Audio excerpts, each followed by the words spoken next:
మీ మాటలు ఎంత జాగ్రత్తగా ఉండాలంటే, మంచి మాట మనిషికి జీవాన్ని పోస్తుంది, చెడ్డ మాట మనిషిని తుంచేస్తుంది.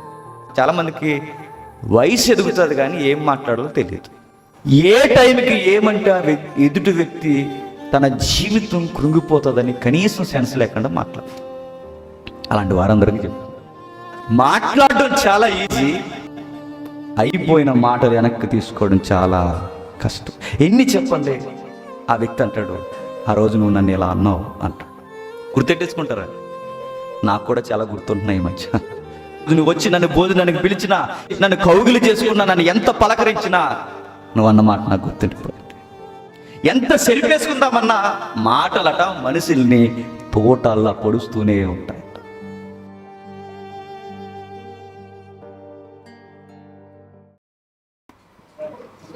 మీలో జ్ఞాన వివేకము గలవాడు ఎవడు అని అడుగుతున్నాడు. నేను అడుగుతున్నాను, ఈ ప్రశ్న ఎందుకు యాకోబు గారు వేసి ఉండాలి? అసలు మొదటి శతాబ్దంలో ఒక భయంకరమైన తత్వం వచ్చిందట. మొదటి శతాబ్దంలో ఒక నచ్చని, దేవునికి విరుద్ధమైన ఒక అతిశయ గర్వం ప్రజల మధ్య నడుస్తుందట. నేను ఒక మాట అడుగుతున్నాను, ఇంతమంది వక్తల మధ్య, ఇన్ని ప్రసంగాల మధ్య, ఇన్ని లౌకికమైన సూత్రాల మధ్య, నీతి వాగ్దానాల మధ్య, రోజు రోజుకి పుట్టుకొస్తున్న కొత్త కొత్త థియాలజీ మధ్య, ఇది జ్ఞానం అనడానికి మన దగ్గర కొలత ఏంటి? ఏమని అడుగుతున్నాడంటే, ఇది జ్ఞానం అనడానికి ఎవడెవడ దగ్గర ఏ కొలమానం ఉంది అని అడుగుతున్నాడు. సహజంగా మనుషులందరి దృష్టిలో ఉన్నది ఏంటంటే, మాది జ్ఞానం అనుకుంటాం. మనం ఏమనుకుంటాం? నేను రైట్ థియాలజీ, నేను చెబుతున్నదే ఖచ్చితమైనది, ఎదుటి వ్యక్తి ఎప్పుడు తప్పుడు జ్ఞానం కలిగిన వాడన్న ఫీల్లోనే నడుస్తాడు. యాకోబు దాన్ని కౌంటర్ చేస్తూ అంటున్నాడు, మీలో జ్ఞాన వివేకం గలవాడు ఎవడు, వాడు జ్ఞానముతో కూడిన సాత్వికం ఉండాలట. ఏమడుగుతున్నాడు చూడండి, నేను మరలా ప్రశ్న అడుగుతున్నాను. ఇది జ్ఞానము అనడానికి యాకోబు ఒక కొలమానం ఇస్తున్నాడు. ఎందుకు ముఖ్యంగా ఇది ఎవరిని గురించి చెప్తున్నాడంటే, 3వ అధ్యాయం చెప్పేవారి గురించి చెప్తున్నాడు. ఎవరిని గురించి? బోధకుల మొదటి వచనంలో ఉంటుంది చూడండి. ఏమన్నా చూద్దాం ఒకసారి. సహోదరులారా, బోధకులమైన మనము మరీ కఠినమైన తీర్పు పొందుదమని తెలుసుకొని మీరు అనేకులు బోధకులు కాకుండా, ఇక్కడ ఈ 3వ అధ్యాయం పర్టికులర్గా దేనికంటే, ప్రీచర్స్, మెసెంజర్స్, మేము జ్ఞానులమని చెప్పుకుంటున్న వారికి పర్టికులర్గా ఈ అధ్యాయాన్ని యాకోబు కేటాయించాడు. ఇది ఫస్ట్ సెంచరీ, మొదటి శతాబ్దంలో. ఎందుకు వీరికి ప్రత్యేకించి ఒక అధ్యాయాన్ని కాపాడాడంటే, మీ మాటలు చాలా జాగ్రత్తగా ఉండాలి. ఎవరివి? బోధకులు. ఆ ప్రశ్న అలాగే ఉంచండి.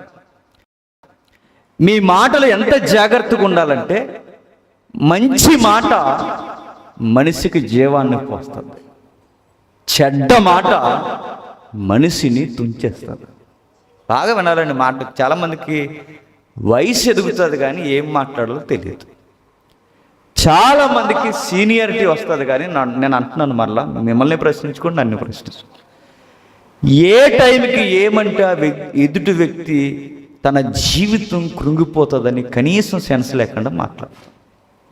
అలాంటి వారందరికీ చెప్తున్నారు.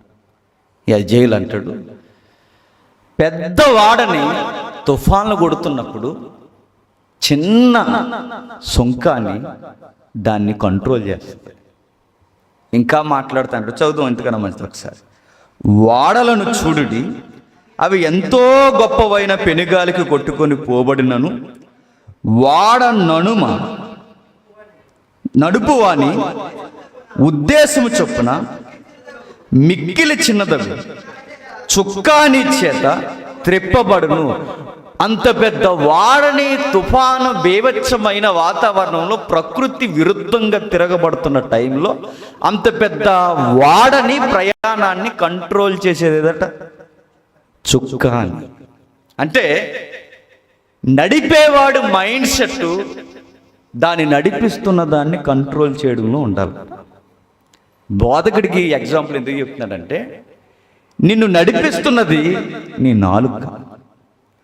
నీ మాటలు విని నడుస్తున్నవారు నీ నాలుకను బట్టి. వాడ ఎలా అయితే ఒక చిన్న పరికరము చేత కంట్రోల్ చేయబడుతుందో, మన అవయవాలు ఎంత పెద్ద ఉన్నను, కనిపించేవి కనిపించనివి ఎన్నో పనిచేస్తూ ఉన్నను, వీటన్నిటిని కొలాప్ చేసేది మన హృదయంలో, మన దేహంలో ఒకటి ఉందట. దాని పేరు నాలుక. నిజంగా చూడండి, ఆ నాలుకే అన్నదమ్ములు నిలబడతాయి. ఆ నాలుకే అన్నదమ్ములు మరలా జీవితంలో ముఖం చూడకుండా చేస్తాయి చేయక. అదే నాలుక తండ్రి కొడుకుల మధ్య చిచ్చు పెడుతుంది. అదే నాలుక తండ్రిని ఎడబాయినంత గొప్ప ప్రేమను వ్యక్తీకరిస్తుంది. ఒకే నాలుక తోటుగోళ్ళని కలవనంత దూరం చేస్తుంది.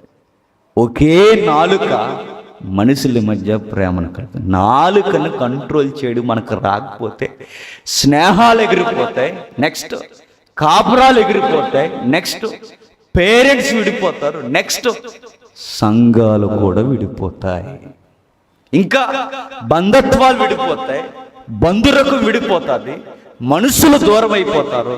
ఇది ఏకంగా ప్రకృతి చక్రానికి చిచ్చెట్టేస్తుంది. అంత ప్రమాదం నాలుక. అందుకే బైబిల్ పదే పదే చెప్తుంది, నీ నాలుకను కంట్రోల్ చేయి, నీ నోరుకి కళ్ళెం పెట్టు, నువ్వేం మాట్లాడుతున్నావో చాలా జాగ్రత్తగా ఆలోచించి మాట్లాడు. మనం అనుకుంటాం మనకెంత కోపం ఉంటే అంత, మనకెంత ఉద్రేకం వస్తే అంత మాట అనేసం అయిపోయింది అనుకుంటాం. ఆ రోజుతో అయిపోతుంది. అది గుర్తుపెట్టుకోండి, ఎవడో ఒకరిని తినేస్తుంది అది ఖచ్చితంగా. ఏదో ఒక జీవితాన్ని నష్టపరచడం స్టార్ట్ చేస్తుంది. నేను చెప్తున్నాను, మాట్లాడడం చాలా ఈజీ, అయిపోయిన మాటలు వెనక్కి తీసుకోవడం చాలా కష్టం. ఎన్ని చెప్పండి, ఆ వ్యక్తి అంటాడు, ఆ రోజు నువ్వు నన్ను ఇలా అన్నావు అంటాడు. గుర్తెట్టేసుకుంటారా? నాకు కూడా చాలా గుర్తుంటున్నాయి ఈ మధ్య. గుర్తుపెట్టుకుంటాం ఖచ్చితంగా. ఆ రోజు నువ్వు ఇలా అన్నావు, ఆ రోజు నన్ను ఈ మాట అన్నావు, ఆ రోజు నా లేని ఈ మాటలు నా మీద పలికావు, ఈ మాట ఈరోజు నువ్వు వచ్చి నన్ను భోజనానికి పిలిచినా, ఈరోజు వచ్చి నన్ను కౌగిలి చేసుకున్నా, నన్ను ఎంత పలకరించినా నువ్వు అన్న మాట నాకు గుర్తుండిపోయింది. ఎంత సెరిపేసుకుందామన్నా మాటలట మనుషుల్ని తోటల్లా పొడుస్తూనే ఉంటాయట.